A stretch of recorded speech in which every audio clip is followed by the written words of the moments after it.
We lost 139 people yesterday. Who can we prosecute for those deaths? Nobody. Nobody.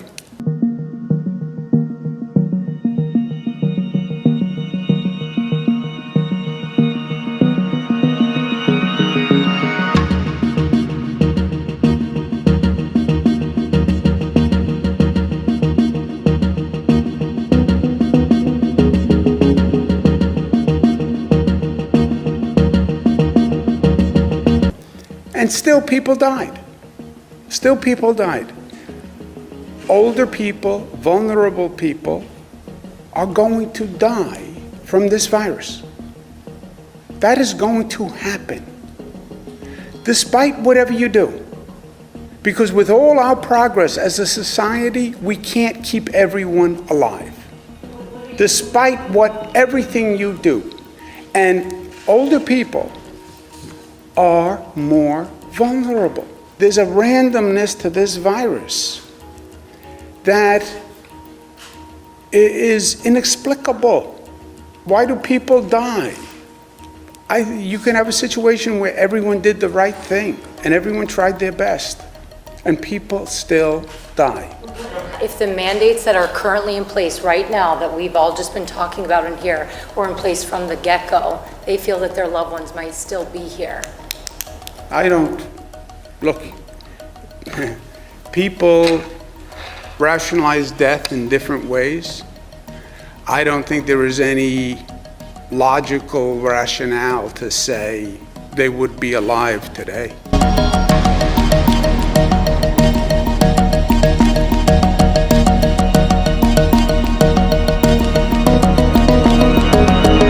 So the governor on March 25th, he required nursing homes, he forced these patients to be able to be placed in nursing homes, and the hospitals were not allowed to tell the nursing homes, unless the patient allowed that information to be told, that they had COVID. And then it spread in these nursing homes, and then a month and a half later, he changed his mandates, requiring hospitals, they have to test negative for COVID before they allow these patients to get into the nursing homes. They could have put those patients into the hospital ship, the Comfort, or at the Javits Centre, but instead, no, they insisted. And so it is too little too late. And for Andrew Cuomo just a couple of days ago to breezily tell us that old people are going to die anyway, it's just careless.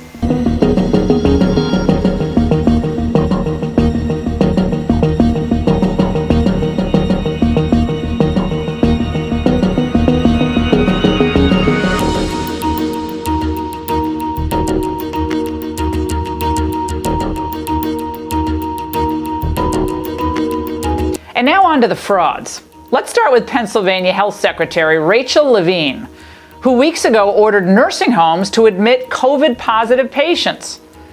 Well, while thousands of residents saw their loved ones and family members die, Lavigne quietly extracted her own mother out of harm's way, reportedly moving her from a nursing home to a hotel. Our first question is from ABC 27. Secretary, we're hearing that you moved your mother from a nursing home to a hotel. What message does that send to the thousands of Pennsylvanians whose parents are in nursing homes but may be unable to move them out when the person in charge is overseeing nursing homes and is in charge of the state's response to coronavirus moves out their own parent? Well, thank you for that question. My mother requested, and my sister and I, as her children, complied to move her to another location during the COVID-19 outbreak. My mother is 95 years old. She is very intelligent and more than competent to make her own decisions. I remain committed to protecting residents in Pennsylvania, wherever they live and wherever they go.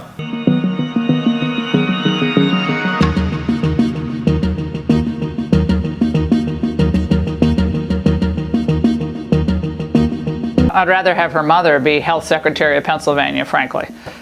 Well, once again, it's liberals like Lavigne and her boss. It's good for thee, same old hypocrisy. The rules are for thee, but not for me. While the little people have to suffer under their bad decisions, the connected and the powerful always have an escape hatch.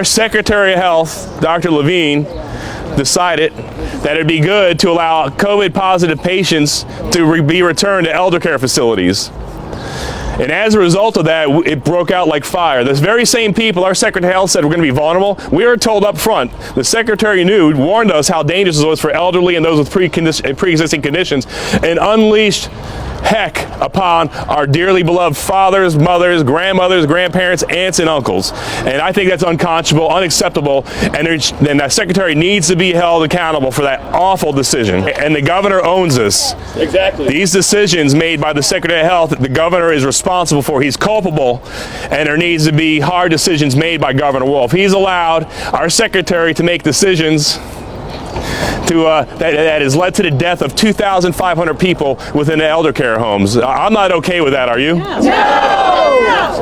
So what are we going to do about it?